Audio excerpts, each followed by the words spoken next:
25,000 ये वो आंकड़ा है जो अब तक आतंकी हमलों में फिलिस्तीन के अंदर लोग मारे जा चुके हैं।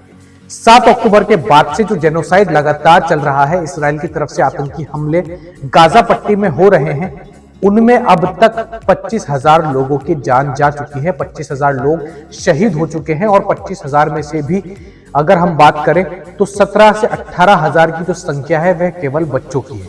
अस्सलाम वालेकुम, मैं हूं ताहा नसीम, आप देख रहे हैं TN अरब Hindi news. Israel Gaza war से रिलेटेड आज एक ऐसी खबर मैं आपको दूंगा, एक ऐसी तस्वीर इस पूरे वॉर की आपको दिखाऊंगा जिसके बारे में कोई भी मीडिया बात नहीं कर रही। और जैसा कि हम सबको मालूम है, गाजा पट्टी के अंदर से किसी भी तरीके का मीडिया कवरेज पूरी दुनिया के सामने नहीं आ रहा है, क्योंकि वहां पर अगर रिपोर्टर भी जा रहे हैं रिपोर्टिंग करने के लिए तो उनको भी मार दिया जा रहा है। तो अगर मैं आपसे ये कहूं कि इसराइल इस वॉर को, इस जंग में पीछे चल रहा है और काफी हद तक हार रहा है, फिलिस्तीन के सामने घुटने टेकने को तैयार हो गया है, तो शायद आपको यकीन नहीं आएगा। तो आप ये सोचेंगे कि ये कैसे पॉसिबल है, क्योंकि इसराइल खुद एक इतना बड़ा आर्मी बेस है, उसका इतना बड़ा देश है, और जब अमेरिका का सपोर्ट हो खुले तरीके से, तो कैसे फिर इसराइल ये जंग में पीछे हो सकता है या ये जंग हार भी सकता है। तो हमारे पास में कुछ वीडियो आ रही हैं अल जजीरा वेबसाइट की तरफ से। अल जजीरा एक अरब न्यूज चैनल है जो कि सटीक खबरें देता है, और उनके पास में ये वीडियो क्लिप्स आई हैं गाजा पट्टी के अंदर से, जो कि हमास के मिलिटेंट जंग लड़ रहे हैं और किन तरीकों से उन्होंने इसराइल के लगभग 50 से ज्यादा टैंक बर्बाद कर दिए हैं और हजारों इसराइली आर्मी ऑफिसर्स को मार गिराया है। इसके बारे में कोई भी आपको नहीं बताएगा, क्योंकि किसी के पास ये इंफॉर्मेशन है ही नहीं, और अगर है भी तो इसराइल इसको फॉरवर्ड नहीं करने देता, यानी इसको पोस्ट नहीं करने देता। हो सकता है ये वीडियो भी मेरी डिलीट हो जाए, क्योंकि ऐसा डेटा मैं आप लोगों के सामने रखने जा रहा हूं।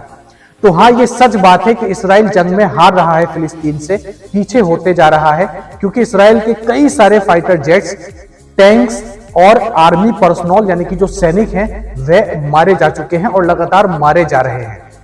ये वीडियो मैं हल्का सा ब्लर कर रहा हूं, क्योंकि YouTube पे अलाउड नहीं है खून खराबा दिखाना, इस वजह से मैं आपके सामने ये एक ब्लर वीडियो दिखाना आपको चाहता हूं। इसमें आप देख सकेंगे कि किस तरीके से गाजा पट्टी के अंदर जो इसराइली टैंक घुसे हैं उनको उड़ाया गया और इसराइल के सैनिकों को मार गिराया।